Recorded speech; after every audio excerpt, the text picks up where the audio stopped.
The approval of the bride and the wali is needed in all cases, whether it is the first marriage or a subsequent marriage. Explaining the wisdom, Hazrat Muslim Maud anhu wrote that a difference has been kept between men and women because a man naturally is less shy in such matters, and he himself inquires about her character. And a woman is shy and her emotions are sensitive. As a result, she quickly comes under deception. Now, the requirement that Huzur describes here in its wisdom of having a wali comes into effect only in the context of marriage, not necessarily in other situations. For example, a woman does not need a wali when making a business deal or any other major decision. They are not any more susceptible to deception than men because in a business environment, one is emotionally detached and shyness does not become a factor. Differences in the behavior of men and women are not as distinct. Women do not need a wali in such decisions because emotions and shyness are not a factor in this context. However, marriage is an entirely different emotional field. Looking for a spouse is a very emotionally involved process where shyness is a natural response.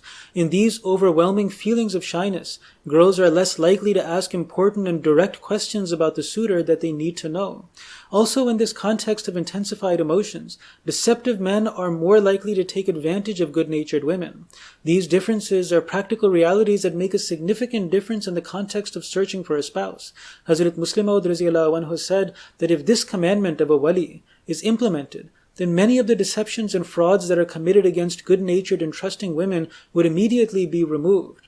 In another place, Huzur elaborates that Islam has given the boy and the girl freedom in marriage, but it has also placed something marvelous with it, that whether it is a boy or a girl, they should both marry with advice from their parents. If they marry without advice from their parents, then their parents can tell them to divorce and the son should act accordingly.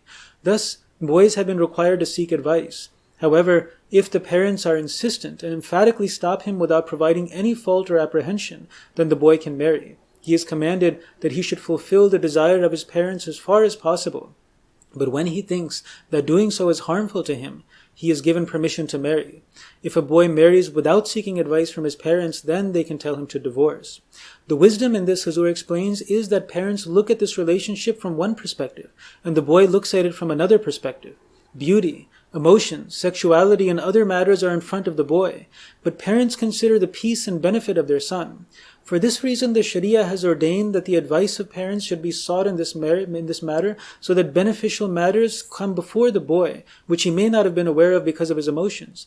But if he thinks it beneficial for himself, then he can marry without the consent of his parents as well. With girls, Huzur explains that the Sharia has given parents the right of veto.